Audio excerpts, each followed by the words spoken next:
अगली खबर महाराष्ट्र के पुणे से है, जहां इन दिनों आयोजित पुणे पुस्तक महोत्सव साहित्य विचार और संवाद का एक ऐसा जीवंत मंच बनकर उभरा है जो समाज के हर वर्ग को आपस में जोड़ता दिखाई दे रहा है। यह आयोजन साहित्यिक, वैचारिक, शैक्षणिक दृष्टि से बेहद समृद्ध माना जा रहा है, जहां विचारों के मुक्त और खुले आदान प्रदान का अनुभव प्रत्यक्ष रूप से देखने को मिल रहा है। दरअसल इस महोत्सव के माध्यम से मराठी, हिंदी, अंग्रेजी इन तीनों भाषाओं में 40 से अधिक प्रबुद्ध विचारकों को सुनने और उनसे सीधा संवाद करने का दुर्लभ अवसर उपलब्ध कराया गया है। साहित्य प्रेमियों के लिए यह मंच केवल पुस्तकों तक सीमित नहीं है, बल्कि यह विचारों, अनुभवों और दृष्टिकोणों के आदान प्रदान का केंद्र बन चुका है। वास्तव में कार्यक्रम के दौरान मराठी साहित्य से जुड़े विशेष सत्रों का आयोजन किया गया, जिन्हें पाठकों और शोधार्थियों की ओर से उत्साहपूर्ण प्रतिसाद मिल रहा है। इन सत्रों में केवल साहित्यकार ही नहीं, बल्कि प्रशासन, उद्योग, अनुसंधान और समाज कारण जैसे विविध क्षेत्रों से जुड़े प्रतिष्ठित हस्तियों की साहित्यिक कृतियों, उनके विचारों और लेखन का गहन विश्लेषण प्रस्तुत किया जा रहा है। दरअसल इन चर्चाओं के माध्यम से स्पष्ट किया जा रहा है कि साहित्य केवल रचनात्मक अभिव्यक्ति भर नहीं है, बल्कि उसका सामाजिक, वैचारिक, सांस्कृतिक प्रभाव भी गहरा है। आज के बदलते यथार्थ, प्रशासनिक अनुभव, औद्योगिक घटनाक्रम और समकालीन सामाजिक प्रश्नों का साहित्य से क्या संबंध है, इसे सरल और स्पष्ट तरीके से सामने रखा जा रहा है। वास्तव में यही कारण है कि आयोजन केवल साहित्य तक सीमित न रहकर समाज के विभिन्न स्तरों को जोड़ने एक प्रभावी विचार मंच बनकर उभरा है।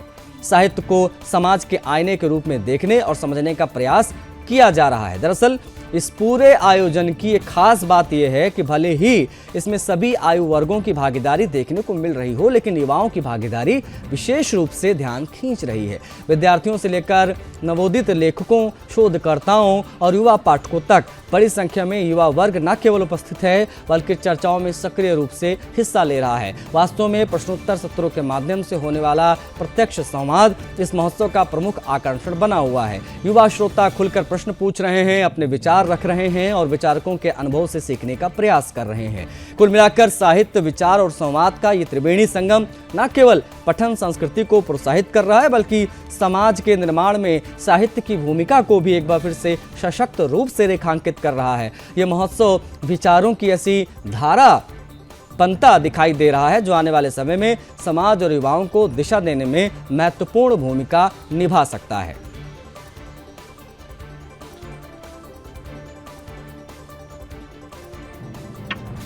पुणे शहर में सेगड़ रोड पे रामकृष्ण मठ है, आश्रम है। उस आश्रम की तरफ से यहाँ स्टॉल लगाया गया है। इस स्टॉल में स्वामी विवेकानंद, श्री रामकृष्ण, इन्होंने बताए हुए सब उसके विचार के ऊपर ये सब किताबें इधर रखी गई है। उसको वाचक जो रीडर है वो बहुत अच्छा प्रतिसाद दे रहे हैं। हमारे पुणे में यहाँ बुक फेस्टिवल हो रहा है, पिछले कुछ साल से ये हो रहा है। बहुत अच्छा अनुभव मेरा रहता है। मैं भी लेखक हूँ, लेकिन मैं हर रोज़ यहाँ आता हूँ और यहाँ आके विविध पुस्तक मैं लेता हूँ। साल भर में वो पुस्तक है, वो किताब है, किसी को देता हूँ, मैं खुद पढ़ता हूँ उसे। ज्ञानार्जन की ये बहुत अच्छी बात यहाँ पुणे में शुरू हो गई है। मेरा सब लोग को यहाँ आह्वान है कि आप हर रोज़ यहाँ आए जब तक ये पुस्तक महोत्सव है, और यहाँ से किताब ले ले और इसका प्रचार प्रसार और ज्ञान का प्रबोधन करे। मैं पुणे पुस्तक महोत्सव में आई हूँ। पुणे पुस्तक महोत्सव में सभी लोगों के लिए कोई ना कोई बुक है, तो सबने कोई ना कोई बुक घर लेके जानी चाहिए। और reading is such a good habit, तो सबने मतलब कोई ना कोई बुक तो पढ़नी चाहिए, क्योंकि knowledge is something that builds our personality, you know. तो एक बुक घर पे लेकर जरूर जाइए और पुणे पुस्तक महोत्सव में आइए।